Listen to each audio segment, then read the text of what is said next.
Okay, so now that the next topic, why regarding the immigration, the Chinese who are leaving, coastal cities now for Singapore. Why do Yeah. you think Singapore over Taiwan? You kind of answered it just right now, but why? What are mostly the advantages of Singapore? Well, Singapore is a special place in its own right, and I think every city has its place, and Yes. every city has its advantages and its disadvantages, right? And I think for me, if you're going to Singapore, you're going to Singapore for very different reasons than Taipei or Shanghai or Delhi. And I think a lot of people need to be very clear about why they're going to these cities. For me, Singapore, it's a great place for brands to have headquarters and it's a big Manhattan. It's a very white collar professional group. It's a very expensive lifestyle. You have to make a lot of money to make it work. But if you're an entrepreneur, the nice where you're focused more is ASEAN. You're not trying to create a market out of Singapore that you're going to IPO off of. You're trying to really use Singapore as a hub of operations around ASEAN. And that's Indonesia, even to India. I mean, you can widen the scope as you want. But what made it such a unique and wonderful place for me pre-COVID was that it was a global hub of amazing talent.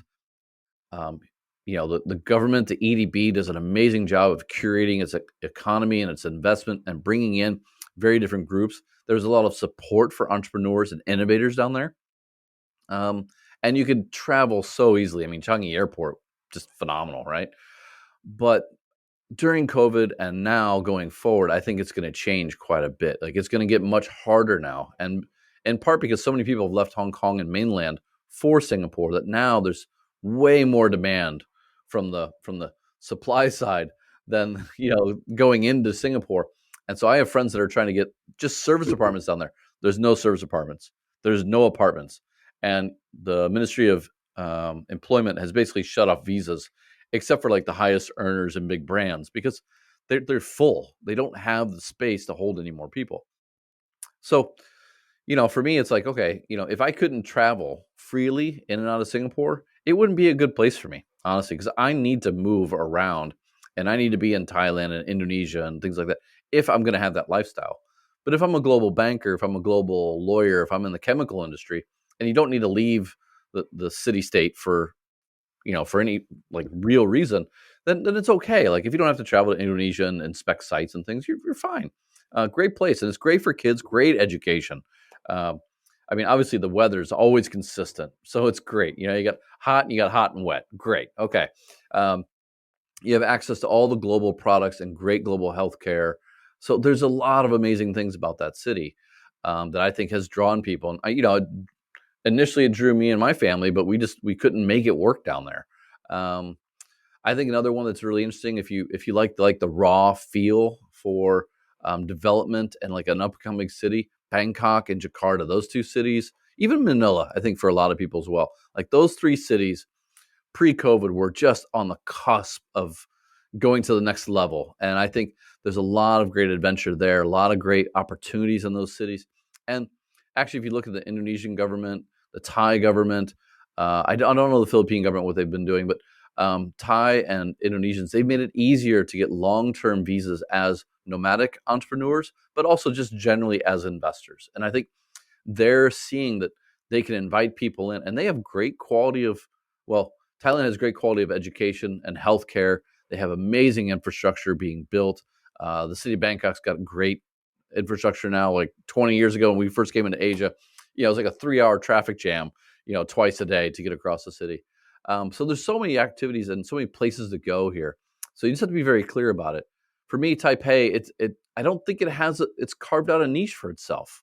I think that's a problem. I think if you're in high tech silicone, semiconductors, yeah, okay, it's very clear. There's a few industries, sure, very clear, but I think the problem for Taipei has been that if you're going to be in branding, if you're going to be in supply chain, you're going to be in the mainland, right, or Hong Kong at least, and that's been a difficulty for it. But a lot of people preferred Taipei.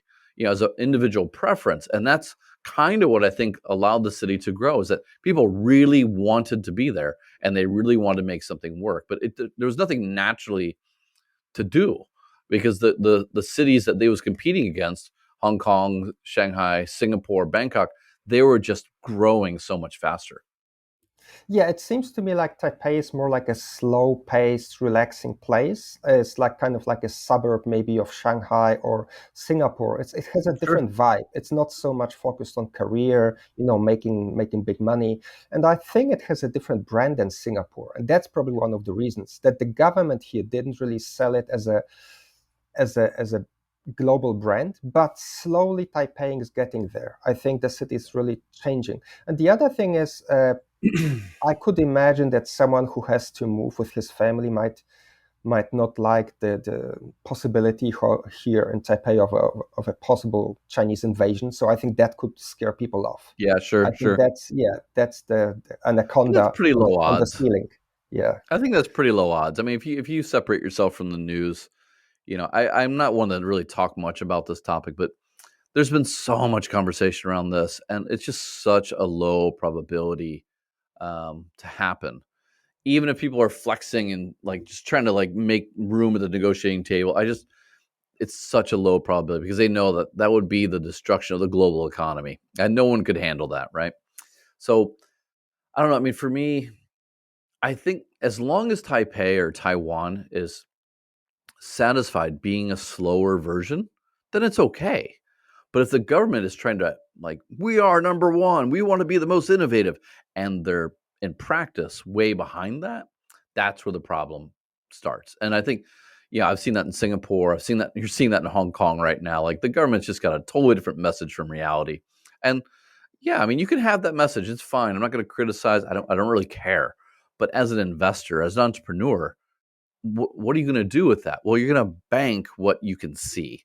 And so if you see that there's that gap between, what's being said at the country level and what's in practice, and trying to get a business license, to get your financing sorted, to get your HR on board, like, you're going to go to places where, look, if I'm going to put in the work, that there's at least the opportunity that this is rewarding. And if it's not, well, hey, guess what? There's a market globally that I can compete in. And now I can do that even easier. I mean, my business model got totally rattled during COVID for one of my organizations. And what am I going to do? I'm building my online business. I'm doing videos like this, and I'm building a global network of executives. And I've already got the business plan. And you know what? All I need is a high-speed internet. The only question is, if this succeeds, does Indonesia want my money? Does Thailand want my money? Does Singapore? Who wants my tax money? That's my only question. You're going to get the same amount of rent. I'm not hiring anyone full time. Do you want my taxes off the profits or not? And if you don't, it's okay. I think that's what a lot of people are like. Oh, it's not fair. No, it's okay. I have so many amazing options. I can go to Costa Rica if I want to, right? And that's the thing about, if you accept these realities and just stop participating in the rigor and like the debate, and who cares? I know what my truth is, and I'm going to bank on it as an entrepreneur. And I'll let the market deal with you later. Like, and what I've realized is more and more people, when they start to see those models happening, they follow very quickly. And so, getting back to like the challenge that China faces and others faces, if the politics get too out of whack with the economy, it it becomes this negative reinforcing mechanism. And the reality is, because they've been so anti small business for so long and supporting so many big brands, they're now exposed to the economic shifts even more, because With they, GM can lay. you mean because you said they were opposed. Yeah. Well, I would just You say, mean at the global level, there has been a significant practical structural shift towards consolidation of businesses, yes. and at the expense of entrepreneurs and innovators. There's a reason why only highly invested entrepreneurs are able to even break through anymore, because you need tens of millions of dollars. You need to be able to lose tens of millions of dollars just to even make it worth the compliance, right? Like, why would an organic entrepreneur deal with all the compliance and regulatory issues across borders when they can just potentially lose all the money. High reward, high risk. And that's where this, the small organic 5 employees, 50 employees. I have a friend that's got 120, 150 employees who got zero support here, right? He's employing 150 local high quality Chinese, high IP value Chinese, got zero support. Well, what's his natural reaction going to be? And he could be in New York City, the exact same thing, right? He's going to diversify his risk away from certain bases. And that's what I'm saying. Like, because the structures are really supporting big business right now, because it's a compliance issue, it's easier to control, it's easier to regulate, it's easier to manage. Get it. But you can't complain when your economy is less innovative. You can't complain when you have all these small mom and pop shops, which account for 80% of jobs, going under. You can't have both. So this balance needs to happen. And that's what I'm saying. Like, as an entrepreneur, I don't really care about the politics anymore. I see where the politics is going. I know exactly where this is headed. And I'm not invested into solving that problem. That's somebody else's problem. My problem is trying to figure out, how do I navigate this for myself, for my team, for my family, for my product, and for my market? And if I can do those things and I can do them well, then I've succeeded, right? And you create those models for other entrepreneurs. And I think that's where these governments who get that gap's too wide, they start to see that fall off in the entrepreneurs. And the entrepreneurs at the end of the day are the ones driving innovation and IP. You think GE is just coming up with all these patents and putting them to use? No. It's an entrepreneur who puts that to use, and then GE buys that entrepreneur's organization. It's all M&A at this point. So again, the best economies are the ones that drive innovation and support entrepreneurs.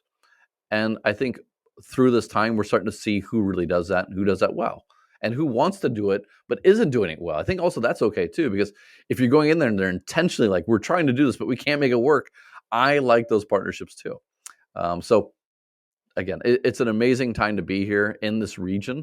I don't care what border you're locked into. It doesn't, like, there's so much happening here. And I think the hard part's just trying to figure out how to get it done when there's so much uncertainty around you. And for me, it's just remove yourself from the uncertainty. Focus on what you can. Don't worry about the politics. Don't worry about the macroeconomic picture. Worry about, do you have a business model that makes sense on its own? If not, does it need money? If it needs money, where do you get it? And pretty cut and dry, and just keep moving.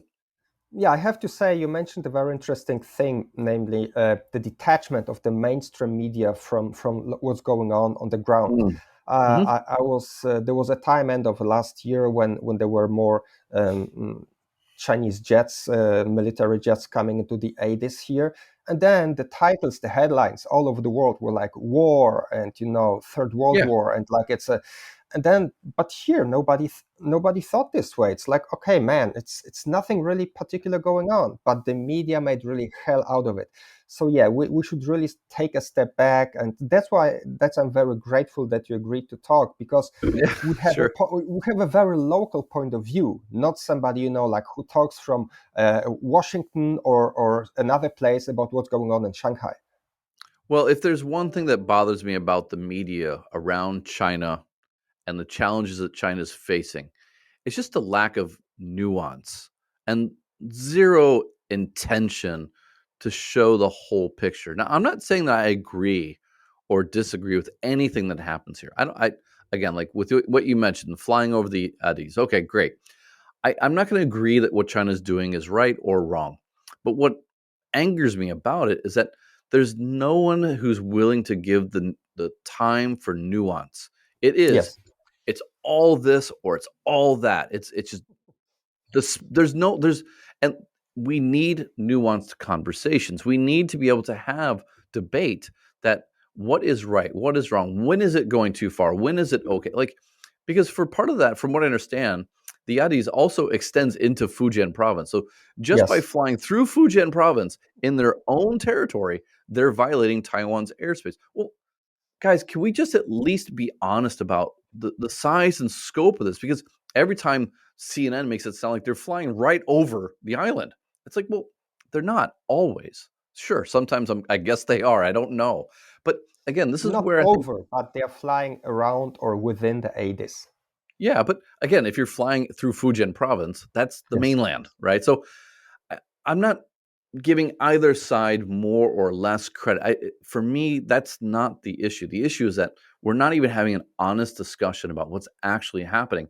And therefore, when we make a decision, I'm sorry, like I'm American. We've made so many bad decisions at the country level about where to invest our time and resources on these political wars. And I'm not talking hot war, I'm talking like anything. And for my mind, a lot of this comes out of the last 25 years. We've failed to have a nuanced conversation in the public about the challenges we face and be really honest and being open to the fact that, like, look, my side generally doesn't believe this, but it's important, so we should do it anyway. Right? Like, what's the point of this conversation? If the point is just to like flame each other out and start throwing bricks, well, you can't stop that. But if the point is to find ways forward that we all commonly agree on, like we're all trying to make our way through the day, we're all trying to improve our families, we're all trying to improve our economies.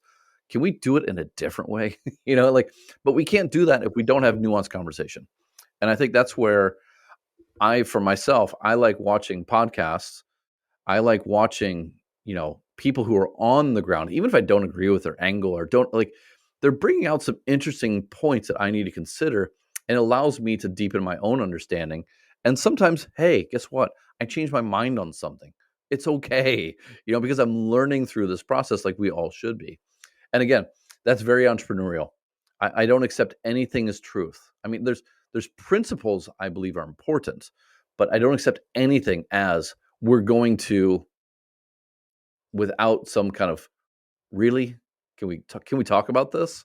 And the reality is, like, some people just don't want to talk. They want to believe that we're headed that way no matter what happens. Nothing you can do. Richard, thank you very much for your time. It was really a pleasure. Thank you very My much. pleasure. Yeah, Yeah, thank you. have a nice day. You Bye. too.